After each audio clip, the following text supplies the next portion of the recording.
Welcome to Compass Points, the weekly podcast for CompassKnox.com. CompassKnox.com is your best source for news and politics in Knoxville and Knox County. Your hosts today are Scott Barker and Jesse Mayshark, the founders of CompassKnox.com. You can find their daily in-depth coverage and subscribe at CompassKnox.com.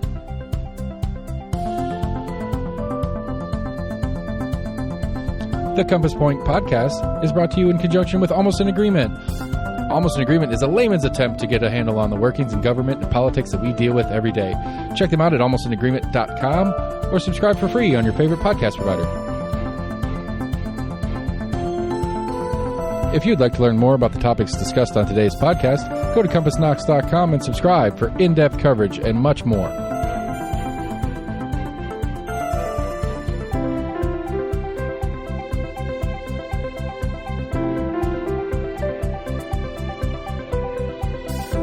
And now, here are your hosts, Scott and Jesse from CompassKnox.com. Hello, welcome back again to Compass Points, the weekly podcast brought to you by the fine folks at CompassKnox.com, covering Knoxville and Knox County news, politics, government, and events.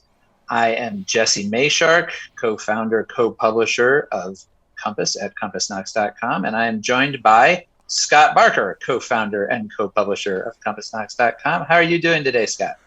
Jesse, I'm doing fine. I am in the beautiful city of Knoxville, Tennessee.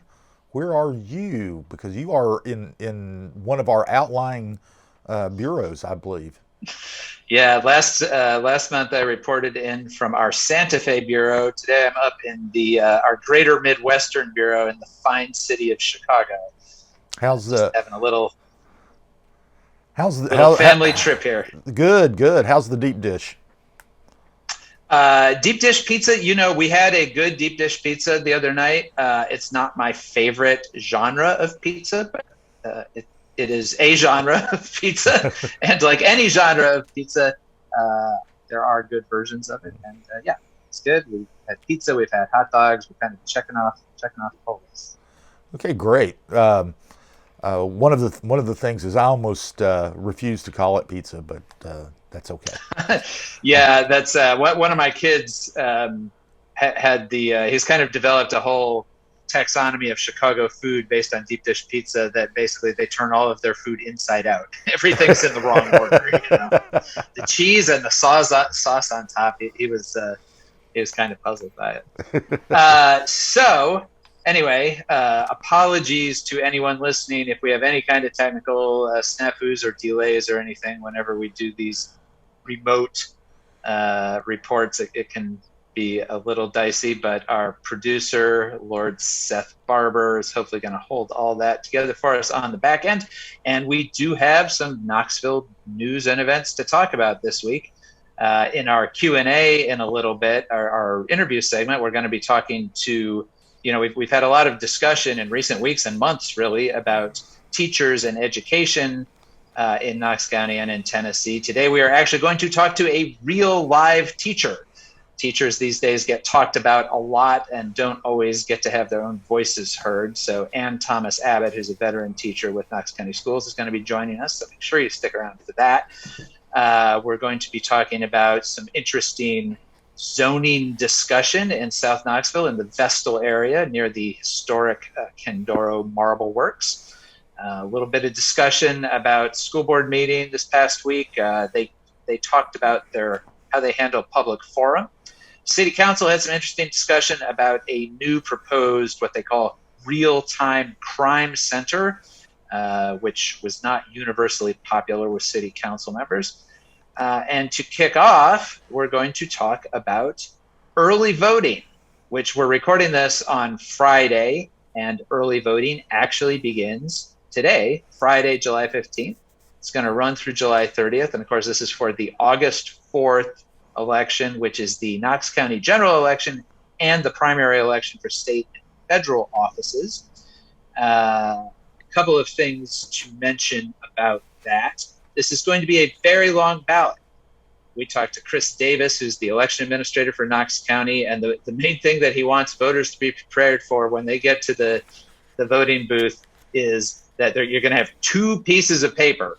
We switched to paper ballots 2 years ago. This is the first time that we've had an election where everybody who votes is going to get two pieces of paper, front and back. That's how many offices there are. This is partly because, in addition to the local races and a couple of state primaries, there are no fewer than 26 judicial retention elections on the ballot. So you're going to see the names of 26 different judges. If you are like me and like most people, you're not going to know who most of these people are, and you don't really have much of a choice. You're not voting for this judge versus another judge. Your only vote is whether to retain that state level judge in their position. In the event that and these are statewide votes too, in the event that statewide any of those judges receives a majority of do not retain votes, then they would have to leave their seat, and Governor Lee and the state legislature would appoint interim replacements there who would then be up for another election in the next general election. But the key thing here that Chris Davis wants people to know is expect to see a long ballot. Do your homework ahead of time. You're not going to want to get there and then spend a lot of time, trying to Google things on your phone or whatever, because you could be there for a while. To that end, to assist with your research and your homework, we at Compass have moved all of our election coverage outside our paywall, and we actually have a story up on the website right now, which is also outside the paywall, that has links to all of the profiles of the contested races that we have written about to date. We still have a couple to add to that will be coming early next week, but you can go and find I'm going to go ahead and say it, toot our horn a little bit, the most comprehensive coverage of these races here in Knoxville and Knox County. Do you think that's a fair statement, Scott? I certainly do. We have in-depth profiles of the candidates in contested races. I think that's something that nobody's done in such a comprehensive way so far. And so yeah, I think that's a pretty accurate assessment of how our coverage has been going. Unfortunately for a lot of voters, we're not going to have in-depth assessments, or maybe it's fortunate for the voters, we're not going to have an in-depth assessment of the retention vote items on the ballot. You talked about that. With retention votes, almost inevitably judges are retained. I can only think of one time that a judge wasn't retained. Yeah, Penny White, right? Yes. State Supreme Court back in the 1990s. Yes, Supreme Court justice was not retained. But other than that, I cannot think of a time that a judge was not retained. I think that a lot of people will just go in and either vote to retain them all, vote to not retain them all, or not vote at all. So it's kind of a curious, arcane way of doing it, but it's the one that we have. Yeah, I think it's an interesting system because, it's clearly designed to provide some public input on these judicial seats. It was a compromise, basically. And you'll have lawyers and judges who will say that, and of course, all of our local judicial races, of which we also have several on the ballot, although only one actually contested in this county general election. Mm-hmm. But those are just straight up elections. They're partisan races like any other office. You have a Democrat and a Republican and so forth. Mm-hmm. And they are those candidates are restrained in terms of what they can say when they're running for office. You can't run for office as judge and promise to, give the strictest sentences possible, because that would be prejudging cases before they come to you. And cases are supposed to be decided literally on a case-by-case basis. But still, they function more or less like normal elections. These statewide retention elections don't, and I think that that's a hedge against overly politicizing the judiciary. There's a sense that you don't want voters just voting for the person they've heard of or the person who has the right party by their name or whatever for these statewide appointment. And all of those seats, by the way, are initially filled through appointments. And then after the appointment by the governor and approval by the legislature, they are then subject to retention elections. But, I kind of wonder, is this just for show? Is this just to give sort of the appearance of public input? But as we're saying, I mean, we're pretty involved, engaged people. I don't know who any of these judges are. And it would take a tremendous amount of time and effort to try to go and assess the actual records of every one of them. I don't know if there's anybody in the state who's even trying to do that kind of analysis. So I don't know. What do you think? Is this something that gives the appearance of democracy and public participation without really much substantive public input? Yeah, I think it does two things. One is it does kind of give this illusion or veneer of public input to help quell the masses, to keep us from revolting against the powers that be or whatever. Anyway, I do think it's more or less window dressing. It does serve a function, I think, for the judges and for the judicial system in that it almost assures, as pointed out before, in virtually every case, the judges will be retained. And I think that that's a human nature kind of thing, because if somebody's got a job, you don't fire them unless you've got, generally speaking, unless you got a reason. And that is to keep continuity through the judicial system and attorneys and the clients they represent rely on kind of consistency within the courts, and it also protects those appointees because Bill Lee, recently appointed Kyle Hickson, a Knox County criminal court judge, to the Court of Criminal Appeals. Well, in the future, even if a Democratic governor comes into office, Kyle Hickson stays in as long as he wins the retention votes, and nobody remembers who appointed whom when it comes time for retention votes. So when you go when you go to look at that ballot, you don't know if that judge was appointed by a Republican governor or a Democratic governor. Of course, we haven't had a Democratic governor in a while.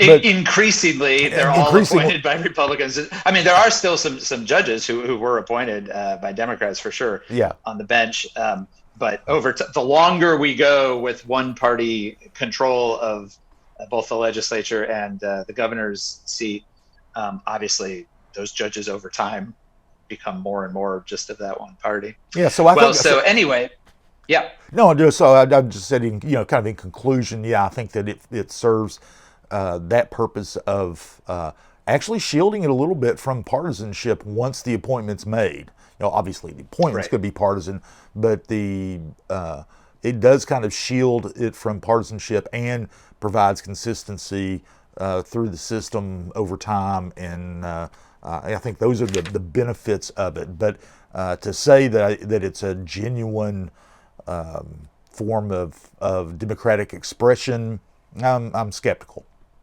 Yeah. Well, early voting continues through July 30th. You can find all the information. There are 10 early voting locations across the county. They are mostly open from 10 a.m. to 6 p.m. Monday through Friday, and 10 a.m. to 3 p.m. on Saturdays.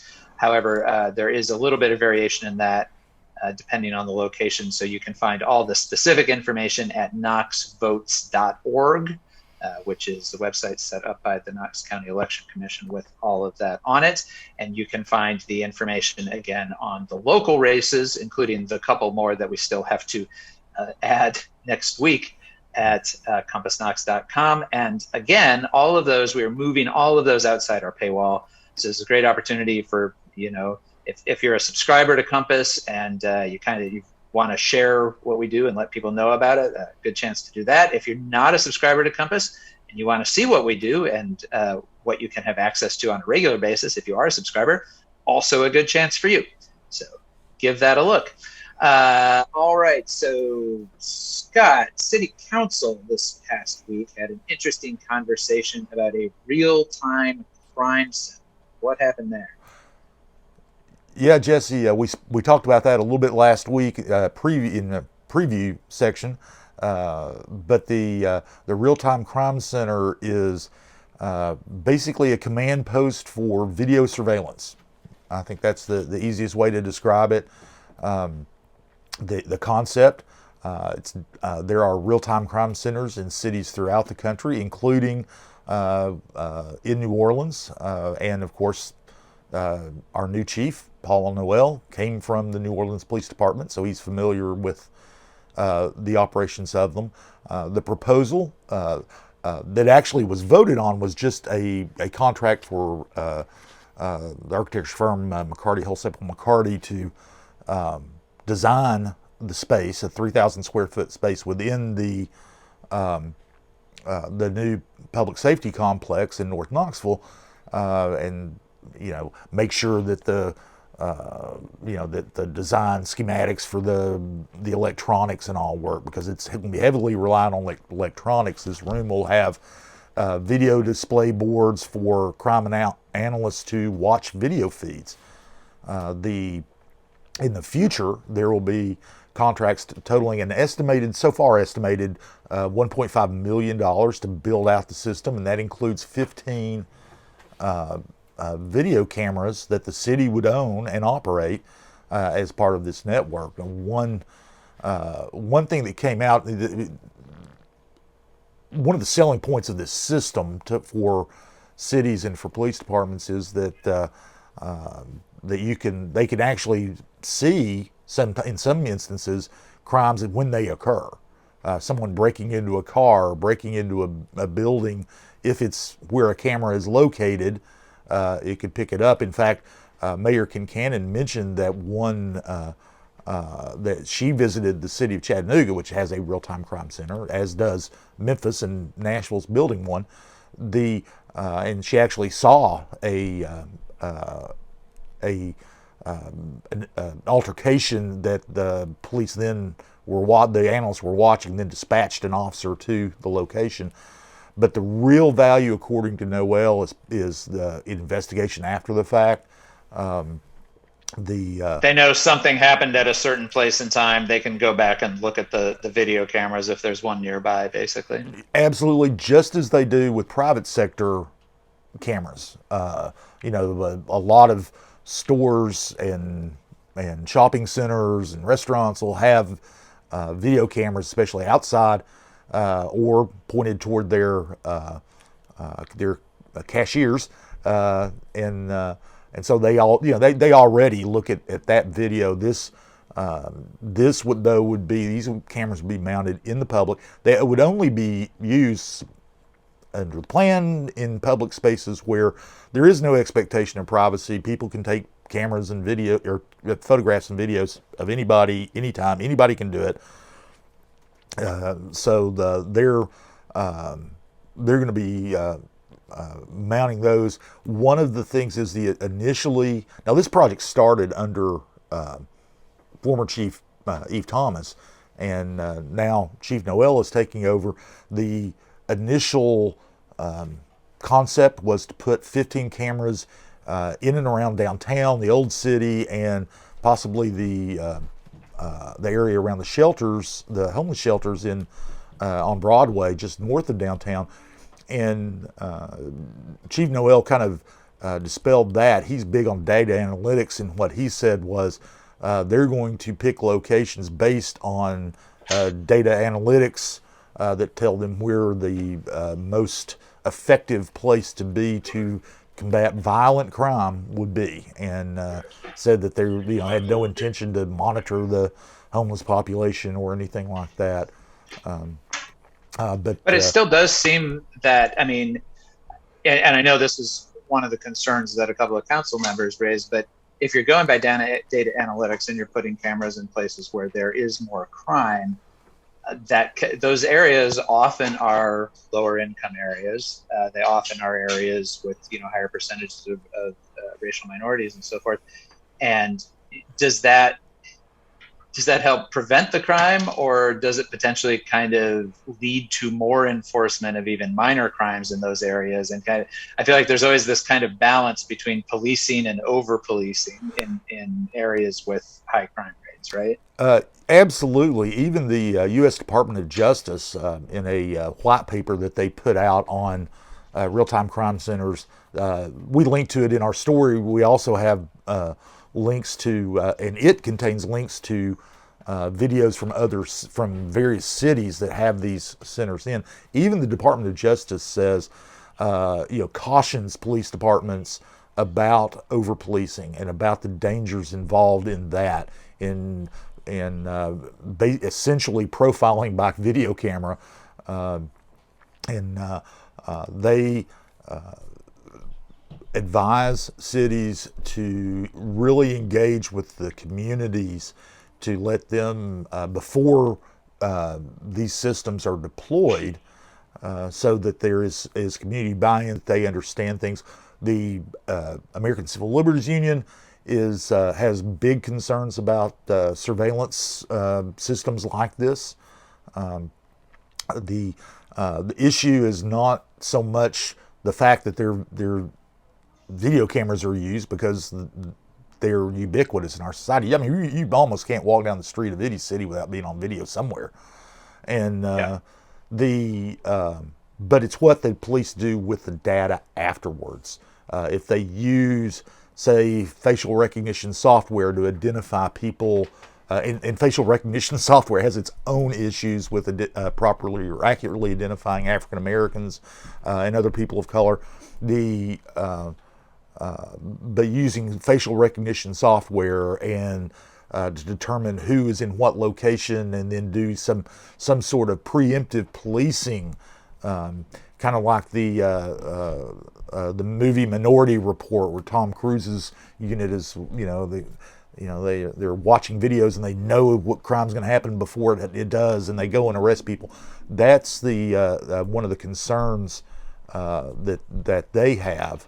And one thing that's interesting about, and this is one of the concerns that was brought up by Councilwoman Amelia Parker and Councilwoman Seema Singh, both of whom voted against this contract, is that there needs to be some kind of restrictions in place on how that data is used. Councilwoman Parker was vehement about it. She's actually developing an ordinance that she hasn't been able to bring to council yet, to, as she put it, put guardrails in place for how that data is used. The City of New Orleans has that for the New Orleans Police Department. They have an ordinance that prevents them from using facial recognition software in conjunction with the video. However, there's also a news report that we linked to in our story about this that talks about the problems in the New Orleans Police Department. They do use facial recognition software after the fact to, as departments do around the country. There's some problems with transparency. I think that as evidenced by the way that prosecutors use the body cam footage. Remember, in all the cases that body cam footage has been an issue in incidents in the last couple of years, the District Attorney General's office has not released it until the investigation was complete. And how will that video be handled as far as a public access matter, this is public video taken by public cameras, and in public spaces. In public spaces, it's not even like a police body cam. I mean, it's more general than that. And so, how are they going to handle those things? And those are the things that the issues that Councilwoman Singh and Councilwoman Parker have raised. Now, the council approved this on a 7-2 vote. All the other council members voted to approve it. And one thing is, remember, this is just a design contract for the space. They're not, nobody's even building it. It's not even part of the construction of the space. It's the build out. So there will be opportunities in the future for council to come in and put some restrictions, if they so choose, on how the police department uses its data, and it will be something that I'm sure there will be much discussion of. In fact, Councilwoman Parker wants to have a work session on this program before it gets launched, and I would not be surprised if that is indeed something that happens, especially given the Department of Justice's recommendation that the public be engaged in the program before it's deployed. Right. All right. Well, so certainly more to come there.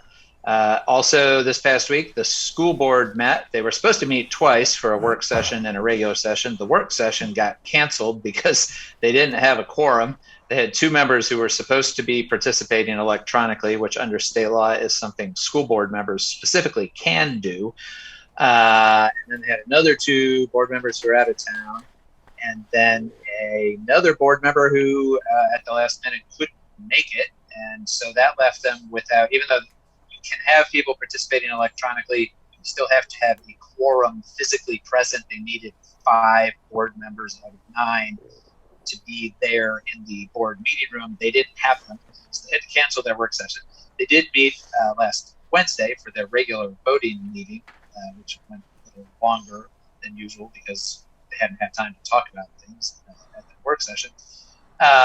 But honestly, one of the more interesting things that came out of it was something they did not do. There was a proposal to change the way people sign up to speak at public forum to school board. And the school board in particular, and our other local bodies, city council and county commission in recent years, have tinkered in various ways with restrictions on public forum, trying to strike a balance between having it be open to people to come in and speak at meetings, but not necessarily letting meetings be completely overwhelmed and overrun. And sometimes if you have 100 people signed up for public forum, I mean, you and I have both sat through these meetings, Scott, where those public forums can stretch on and on and on. Sometimes you're there past midnight. The school board last year already reduced the time that they allot to each speaker in public forum from 5 minutes to 3 minutes. So they already kind of squeezed it a little bit. And so now they had a proposal to say that if you want to speak, you have to call in advance at least by 4 p.m. the day before a given meeting. You have to call in and sign up. Whereas right now, you can do that, but also you can just show up at the meeting and walk up and sign up with the vice chair of the board, like right before the meeting starts. So they were talking about taking away that ability for people. And, I think sometimes this happens where, an issue that's going to be before the school board suddenly blows up on social media the day of the meeting or the day before the meeting. Suddenly everybody thinks, oh no, I need to get down there and make my concerns known. And people show up at meetings expecting to be able to sign up, which you can do at our other local public meetings as well. And so after talking about this, the board actually, there were only 7 board members there at the meeting on Wednesday. They did manage to get 7 there and have a quorum. But to pass anything, you still need a 5-vote majority because that's the majority of the actual board. So it was a 4-3 vote. 4 of the board members voted to take away, that ability to sign up the day of the meeting. 3 voted against changing it, but 4 wasn't enough to change it. And so that essentially got rejected, even though a majority of the people there voted for it. And, the people who voted against it raised concerns about just the appearance of any kind of restriction on, people having access to these public meetings, and also on whether, that was really the best way to go about improving their public engagement. One discussion that came out of it was that in addition to for now anyway, leaving public forum the way it is, they want to go out and more like proactively engage the public, maybe have like regular listening sessions in different areas around the county, and invite people to come in and talk about whatever they're concerned about, and maybe help diffuse some of that pent-up frustration that can lead to these very long public forum sessions. So anyway, that nothing changed was the upshot of it, but the discussion's interesting. And Scott, I think you and I are both familiar with this phenomenon of you get a whole crowd, 50 people there, and they all sign up, and they all more or less say the same thing. And so sometimes you'll sit there for 2 or 3 hours and just listen to kind of like one person after another get up to make the same points, right? Yeah, and one thing, and this I think was brought up in the discussion the school board had, is the effectiveness of this. Most public meetings, there are kind of two ways for the public to weigh in. One is you take an agenda item. Whenever that agenda item is discussed, the public weighs in there, and then there are these sections. City Council does this at the end of a meeting when you can go and address council about any topic you want. And one of the things that's been brought up is if you wait until a meeting to let the public body know what your thoughts are, you're too late, because you need to be engaged before the meeting with your public officials to let them know what's going on, because if they're voting on it at the meeting, they're going to pretty much already, if they've done their research and if they have studied the issue, they probably already know pretty much how they're going to vote. And last minute changes are rare. They do occur, but they're rare. And on the flip side, if it's one of those open discussions, such as the city council public forums, frequently that's at the end of the meeting, and council members are essentially ready to go. And they're not, we can't speak for all of them, but I think it's definitely true. We've watched plenty of people on city council, county commission, school board sit there.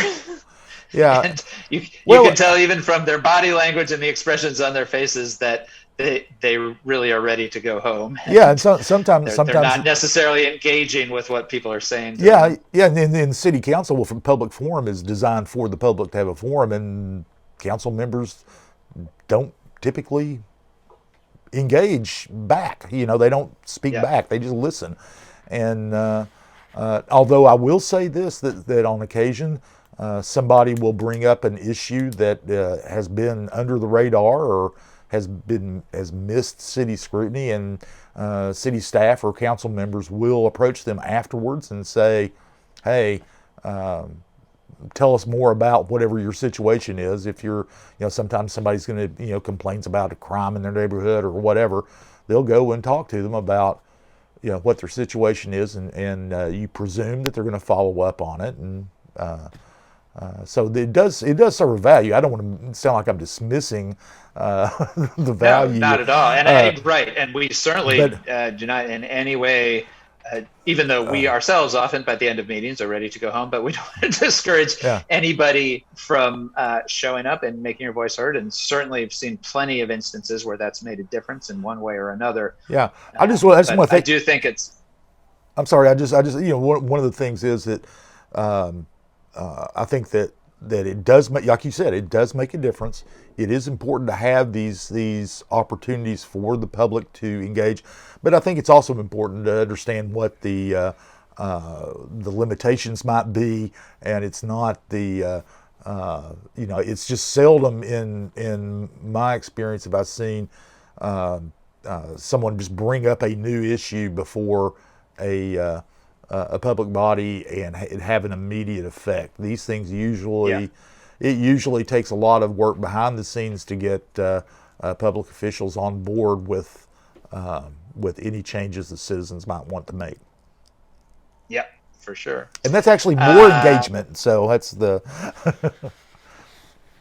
Well, and so speaking of public engagement, that segues nicely to the next item we're going to talk about, which is this proposed requested rezoning in South Knoxville around the Kandoro area.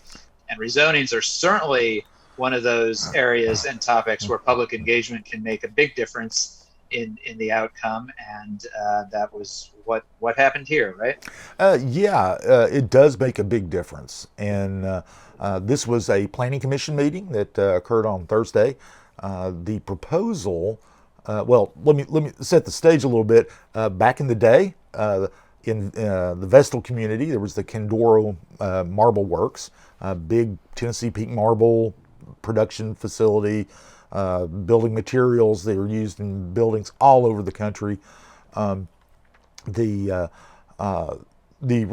showroom for the company, which has all kinds of marble in it, various types of Tennessee Peak marble in there, was placed on the National Register of Historic Places. The Aslan Foundation has ended up with it, but Knox Heritage had it for a while. It's been renovated. It's an art center. It is the home of Vestal, which is one of the quirkiest and enjoyable festivals in Knoxville every year. And if anybody has not visited the Kandoro Marble Works, you should really stop by, because it's just a beautiful building, really distinctive, and they've done a great job with it. They certainly have. It's gorgeous. It's got tree-lined walkway. The building is gorgeous. The grounds are well kept. Well, next door is a more industrial property, and it too was part of the Kandoro Marble Works. It was also eligible for inclusion on the National Register of Historic Places, but the owners decided not to pursue that. The buildings are in disrepair. It's one of those industrial sites that has seen its better days.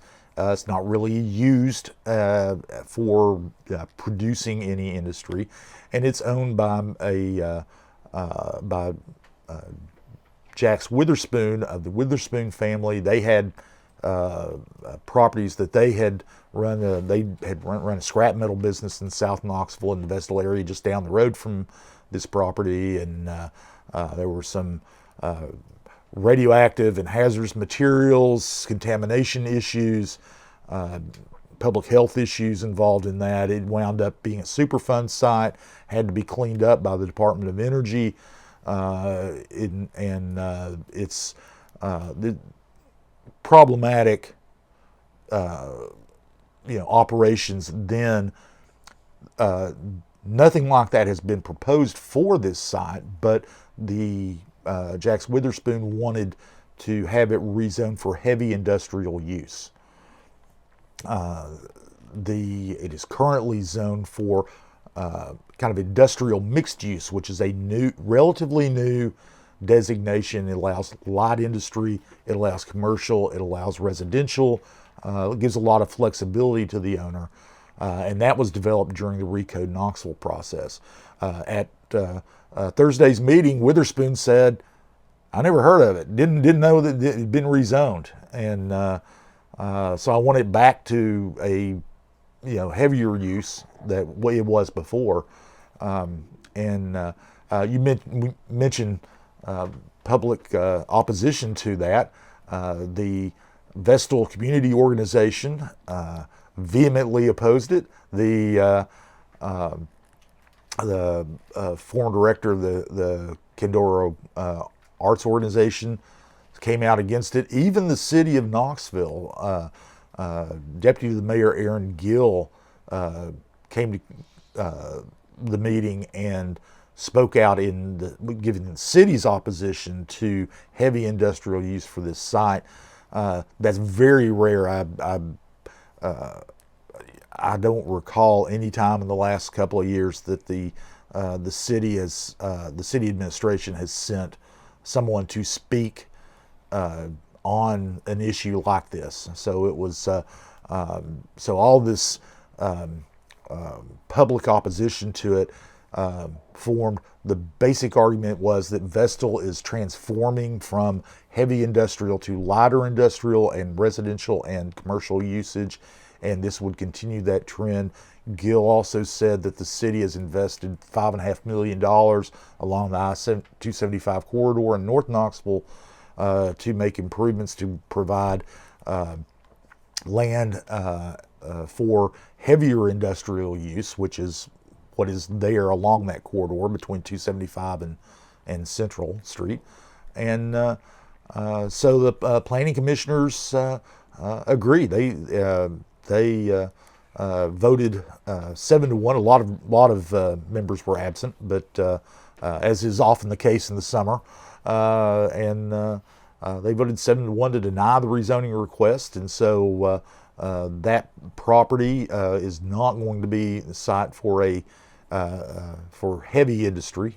There are about 10 types of uses that are typically allowed in heavy industrial sites that will not be allowed there. And so you're right. It was an instance that public. Now I will say this: the Planning Commission staff had already recommended not to approve because of the changing nature of the Vestal community. Sure. But this is definitely one of those instances where public input had a big effect, I believe, on the Planning Commission's vote. Yeah, and I think it shows the degree to which that whole area, South Knoxville, sort of just south of the river, which includes a lot of former industrial, mostly former industrial areas. There are still some industrial areas that are being used, but it really is transforming. There's been both public and private investment, and a lot of people who live down there very much bought into those changes and kind of like the vision for it being a more residential, commercial, recreational area around the urban wilderness and everything, and kind of getting away from its early 20th century history as a real heavy industrial zone.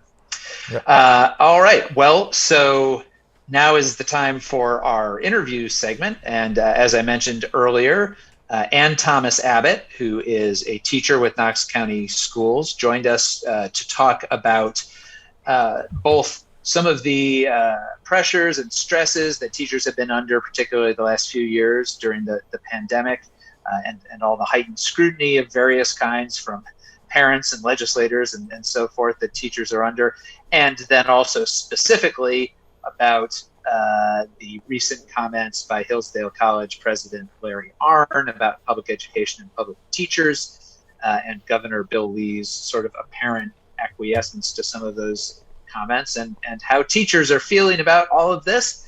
So let's listen to what she had to say.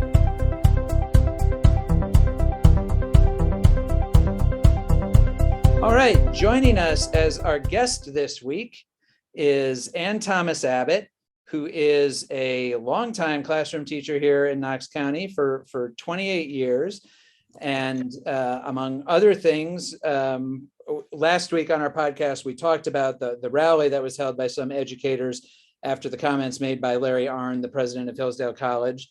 And Anne was one of the teachers who spoke there, and we asked her to join us to talk just a little bit about, there's a lot of talk about teachers these days from a lot of different directions, and not always a lot of talk from teachers. And so we thought it would be great to have a teacher here to talk about some of these issues. So first of all, Anne, thank you so much for joining us. We really appreciate it. I appreciate being asked. Thank you so much.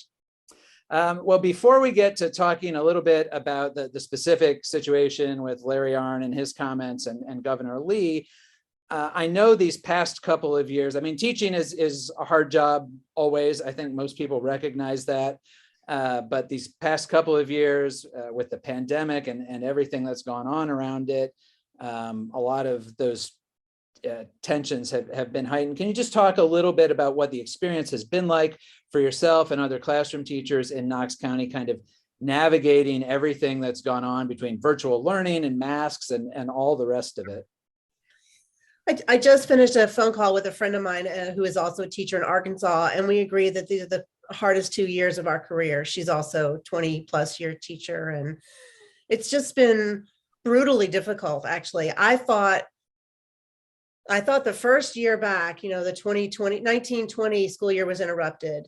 And I thought, at least in Knox County, we did a pretty good job of shutting everything down and not making it so that people who were affluent and had resources had access to learning situations that other people without resources didn't have. I was really pleased with the way Knox County handled that situation. And then 2021 was madness because we didn't know how to do any of it. Like, how do you do hybrid? How do you do virtual?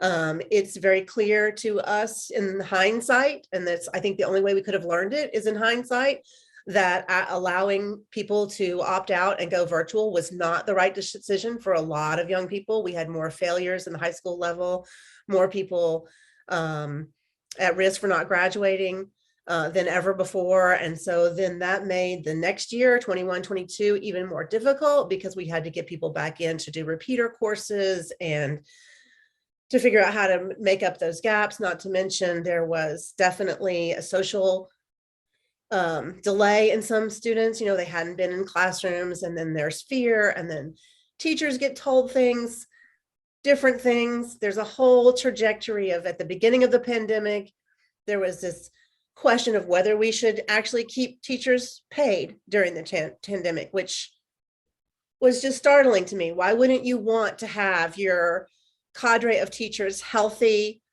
Because if you don't pay us, we have to go find other jobs. None of us have enough flexible income to just not be paid, right? So why wouldn't you want teachers to be able to stay home and be healthy?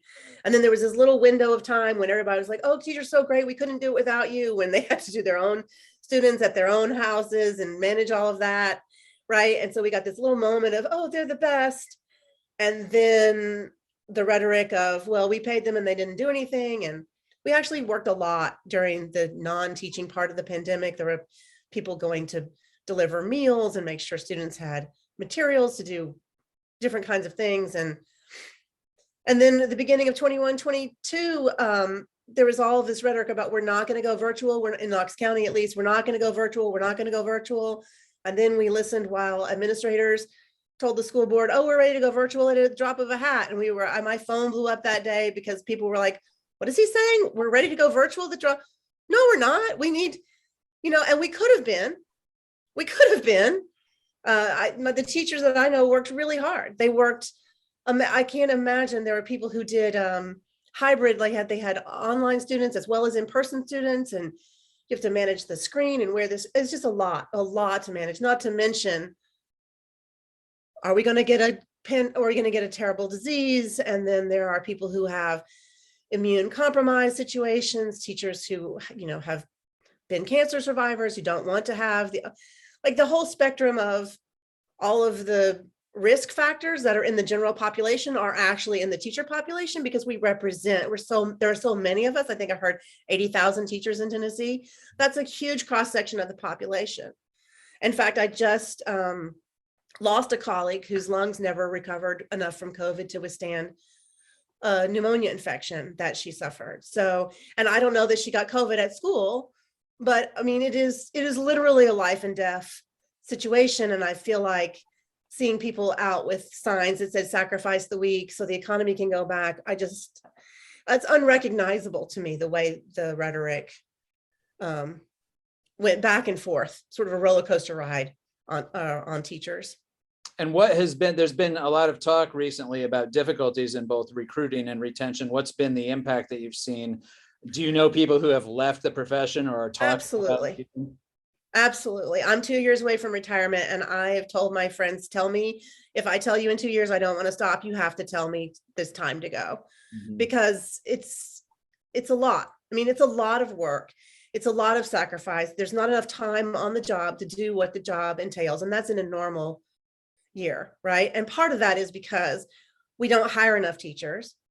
And part of the reason we don't hire enough teachers is that we don't have enough positions, that we don't have the budget to hire teachers. It all comes back to the money. And, that, I guess people get angry about that, or they get bored with that discussion, but it really is about, do you have enough teachers? And if you don't have enough teachers, that means your class sizes are bigger. And if your class sizes are bigger, that means you have less opportunity to work with students one-on-one. And it's just, I just read a headline in one of the Tennessee newspapers that said there's 1,000 teacher shortage in Middle Tennessee, somewhere around Nashville, that they don't have 1,000 spots. And so we're seeing this trend of just hire anybody, just reducing the certification requirements for teachers because you need bodies in the classrooms. And I totally understand that. But everybody needs to understand that our job is not a babysitting job. It's not even paid as well. I did the math once. If I was paid as babysitting wages, I would be making $90,000 a year, and I'm not making that anywhere close to that. So what I said to somebody recently was capitalism doesn't have a lot of use for teachers. They need us to produce a barely literate working class so that there are workers to produce profits for the owning class. But what really depends on teachers is democracy. We are really the ones who stand in the gap between capitalism and democracy. And I don't know how you recruit teachers when you pay a poverty wage. Beginning salary of a teacher in Knox County schools right now is $40,000. Mm-hmm. And my son is 26. He graduated from Appalachian State University with a computer science degree. His first job, he's making $70,000 a year. I'll never make that. And I'm proud of him. And it's because of his education and his teachers that he's done so well, right? But we are not at any point where we're ready to pull that back and honor the foundation of that the way we should. And it would be about hiring more teachers and paying them more. And I know we can afford it in Tennessee. It's clear to me that we can afford it to do it in Tennessee. We could probably do it by eliminating state testing.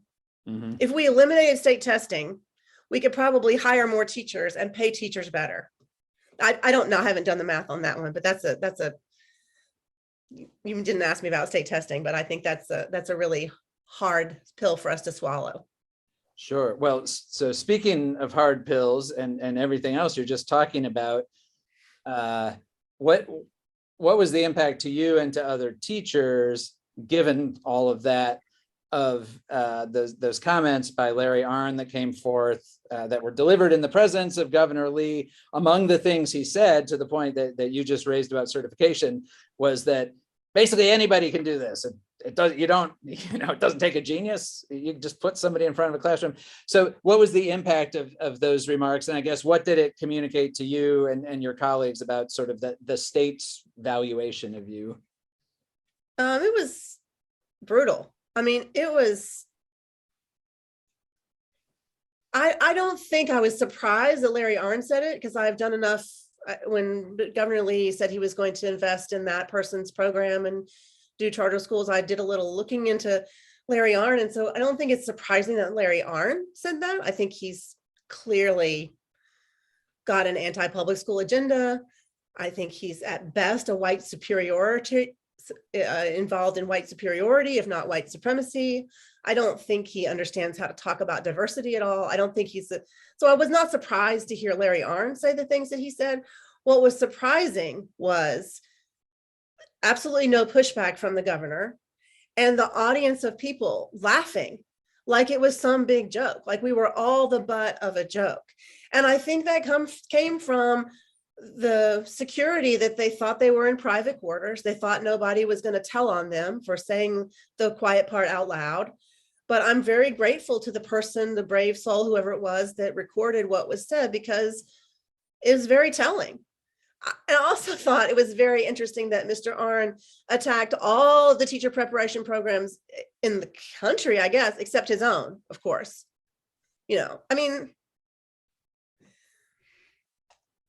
any teacher will tell you that it's impossible to rank intelligence.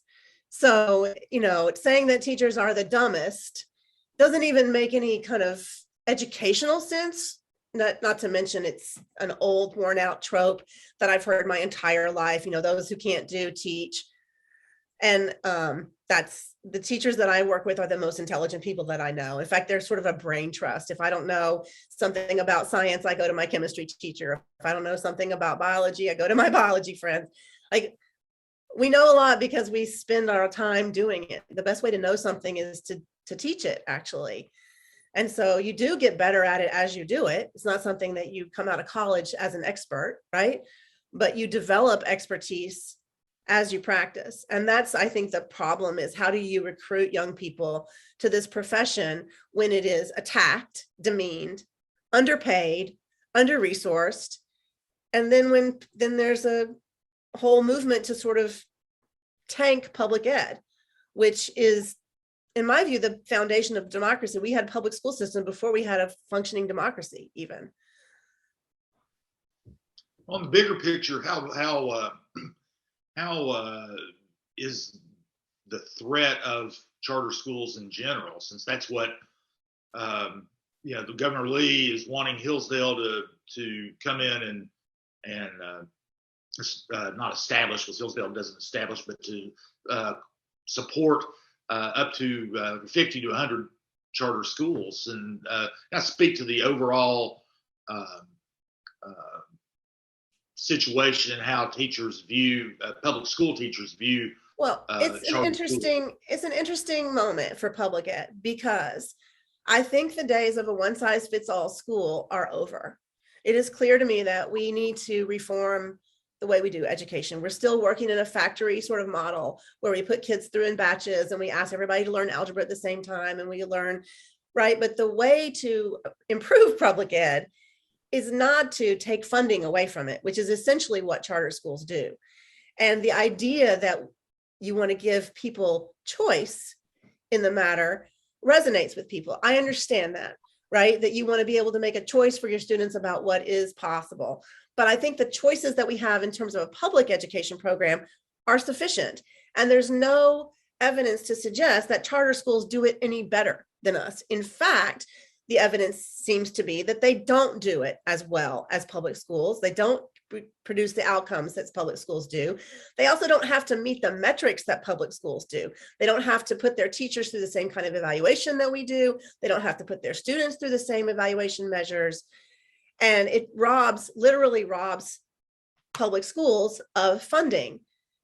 And I don't know why you would want to,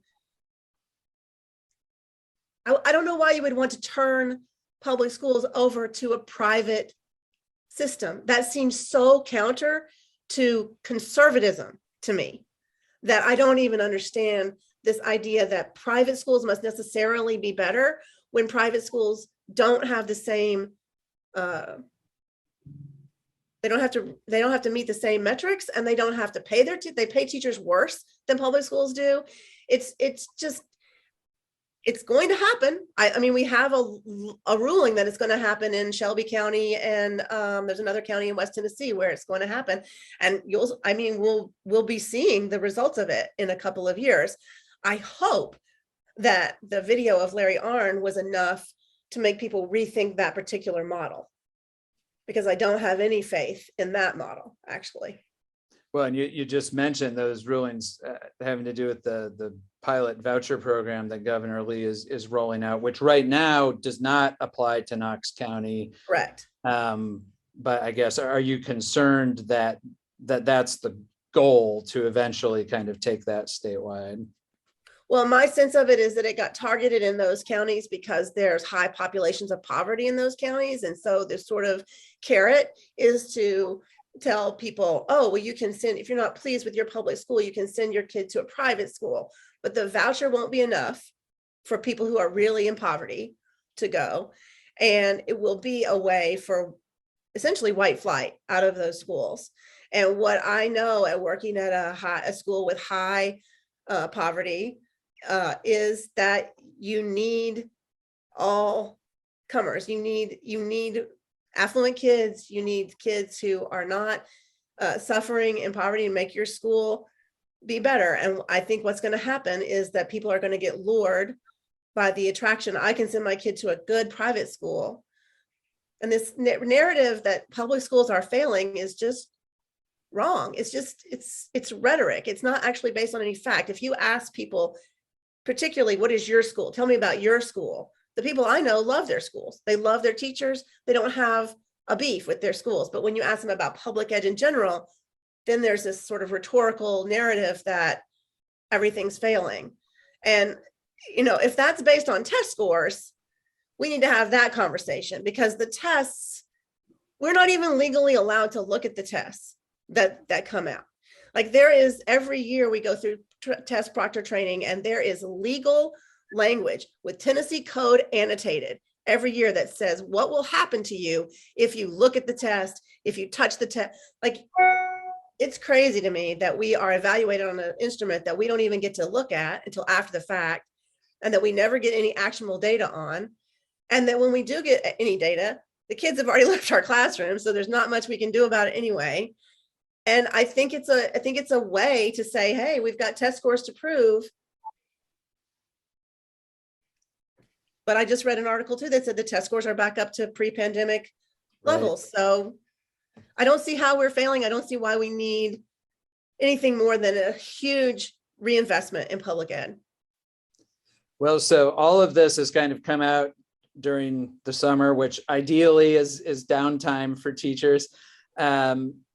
I guess as all of you prepare to go back next month, what do you think the overall, I have lots of friends who are teachers, and I know a lot of times they get excited for the start of the school year. It's like, oh, sure, back, decorate their classroom, meet their new kids and everything. Is it going to be harder to be excited for teachers this year? Well, the reason that I stay working is because of the young people. And they're really the only reason to do it. If it was all the other reasons to do it, I would have stopped long ago. But the exciting thing, the really important, incredible thing that will happen on August 8th or 9th or whatever it is when I go back, I'm in a little denial about that, is that I will meet 150 so of the most brilliant 17-year-olds you've probably ever met in your life. And they're hilarious and ridiculous and irreverent. And I mean, I would turn the whole project over to 17-year-olds tomorrow, actually. So that's what keeps me going, is that I get to go and be with the really good ones. Like the young people are the reason. And they know what's real and what's not real about their teachers. I thought it was very telling that when Governor Lee was asked about his teachers, he couldn't talk about a teacher that stood out to him as being his favorite or the most memorable. And that really actually broke my heart, because everybody needs to have that one teacher who comes through for them or who makes things better for them, even if it's just a relationship and not anything that you've ever learned, right? And I think that's what people didn't understand about the pandemic, is the amount of support that teachers give to students. That has nothing to do with, it's like, hey, did you turn this in? What are you doing? How you look weird today, what's going on with you, that daily check-in that we provide and the relationship building that we do. That's what has kept me going, and that's what I'm excited about. The rest of it is brutal and needs to change, but the teenagers are the reason that I show up. And I'll say, I think it's true for everybody. Kindergarten is probably the hardest gig in the whole shebang, right? And I don't know how kindergarten teachers do it, but I'm really glad that there are teachers who want to do that. Just like I'm sure they're glad there are teachers who want to work with the 17-year-olds. Well, great. Thank you so much for joining us. And I feel like we should let you get back to your summer break while it lasts and recharge a little bit. But really, thanks for sharing your thoughts. Well, thank you for asking teachers to talk about what's going on with us. It's rare that happens. So I really appreciate that opportunity. All right. Well, take care. Thanks.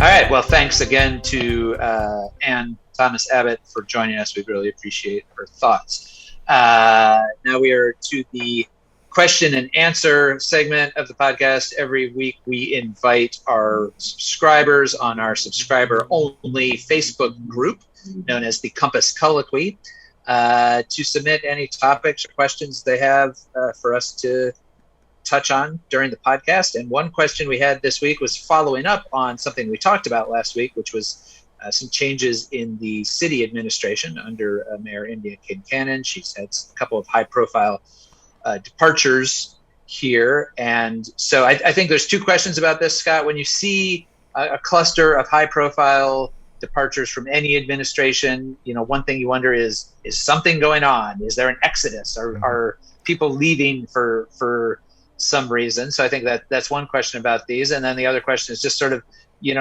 what does it mean? What are its longer term impacts on the administration? Or in this case, I think one of the bigger impacts is actually outside the city administration. But you want to talk about that a little bit? Sure. Yeah. It is natural to wonder. Well, is it is there the ship sinking and there's an exodus from that or something like that? I don't think that's the case here. I think usually often people stay only one term with a mayor or a chief executive at any government level.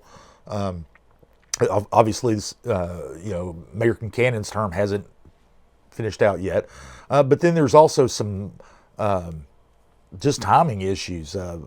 Stephanie Welch, who's the Chief Economic and Community Development Director, decided to move back to New England, where she's from, and so to be closer to her family, she's moving. So she's, it's not like she's leaving for a local job that would take her away from the city and make you, have questions about that. A couple of other departures are retirement oriented. Becky Wade's the housing director is retiring and needs to be, would have to be replaced. So it really Susan Janot, the chief financial officer, basically left for a better job, essentially, right? She left for a better job closer to her home. She's from Blount County, and she took a job with the Airport Authority, which is still a city public entity, even though it's kind of separate from city government. So I think a lot of this is just kind of a natural progression. There have been a lot of chain reactions in this. One is that Harold Cannon is going to be promoted from being engineering director to being the economic development director, and I think that's going to be very well received in the development community, because Cannon had come to the administration from the private sector. He had an engineering firm, worked with a lot of developers on projects for decades, understands the issues that they have, the needs that they have, and and so I think that he's going to be very well received by them. I think the biggest impact is actually going to be on Planning Commission. That is because Amy Brooks, who is the executive director of the Planning Commission, is going to be going to the city to assume the role of housing director. She's going to be in charge of the housing programs, in particular the not public housing, but the low-income housing projects, the federal dollars, state dollars, city dollars that go into that. And so she will have to be replaced, and Mayor Kincannon and County Mayor Glenn Jacobs will make a joint appointment, and the city and and this is the planning staff. They're the ones who maintain all of the zoning records and make look at proposals to come in, and they make recommendations to the Planning Commission for approval or disapproval of rezonings and site plans and various things. The city and the county, they have different codes when it comes to that, and Planning Commission serves both, and have different priorities, different issues. In the county, it's mostly development in previously undeveloped areas, rural areas, with a little bit, with little infrastructure. In the city, there's more redevelopment of properties with aging infrastructure that might need to be replaced and those kinds of things. So there, and so Mayor Kincannon and Mayor Jacobs have differing priorities as far as what matters to them in zoning and land use, and also there's always the city-county tension. There's always some of that, and Kincannon and Jacobs have had their differences in the past, but they're going to have to get together to make this appointment. It'll be interesting to see how that plays out, who gets that appointment, and what kind of impact that has on the Planning Commission staff moving forward. All right. Well, that will certainly be one that we'll be covering. Looking ahead to next week, early voting obviously continues, and we still have a couple more of our profiles of these contested races to come. We got everything we could done before early voting started, but there's just a lot of races on this ballot. I know we have the District Attorney General race in particular will be coming, and a couple others as well. County Commission is meeting on Monday for their work session. It's not a terribly exciting agenda this month. I think the thing that's going to get the most attention that they're dealing with this month is this change that we've talked about to the appeals process for certain items having to do with planned developments and or planned residential developments. And how those can be appealed if people are opposed to them. But that is not really going to be talked about until the July 25th meeting, where they're going to have an actual public hearing on that item. Nevertheless, we'll let you know anything interesting that comes out of Monday's work session. And then, Scott, what else is coming up next week? Well, City Council, too, is having a work session on Thursday. The topic, it's a single topic work session, it has to do in a way with surveillance as well. It's the noise detection cameras that have been put in place downtown as a pilot program. There's going to be an update on kind of how that has worked, and it's a way to combat noise, particularly from vehicles in the downtown area, which has become an issue as more people are living downtown now. 11, 12, 1 o'clock, they're in bed. They're or at least most of them are. But a lot of the people who are downtown for entertainment purposes, shall we say, might still be out and about, and a few of them raise a ruckus, and so these noise detection cameras are designed to at least identify when that's going on and where, and notify them. It's not been used to issue noise ordinance violation citations, but that probably will be coming down the road if it turns out that that these are effective. That's one of the reasons for the workshop. All right. Well, we will be back next week to tell you about all of that and more. And I will be back in person there in Knoxville. So hope everybody has a great week. Thanks again to our producer, Lord Seth Barber. Our theme music is by William Wright, and we will talk to you later. Welcome to Compass Points, the weekly podcast for CompassKnox.com. CompassKnox.com is your best source for news and politics in Knoxville and Knox County. Your hosts today are Scott Barker and Jesse Mayshark, the founders of CompassKnox.com. You can find their daily in-depth coverage and subscribe at CompassKnox.com.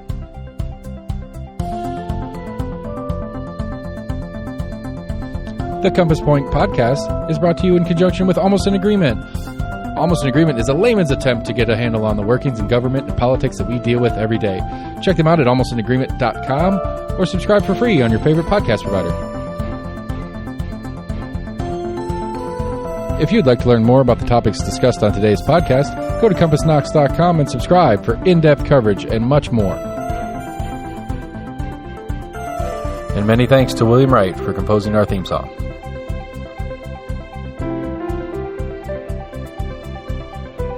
Compass Points is a partnership of Barking Shark Media and Barbarian Productions, and recorded by Lord Seth A. Barber at Barbarian Studios, Knoxville, Tennessee.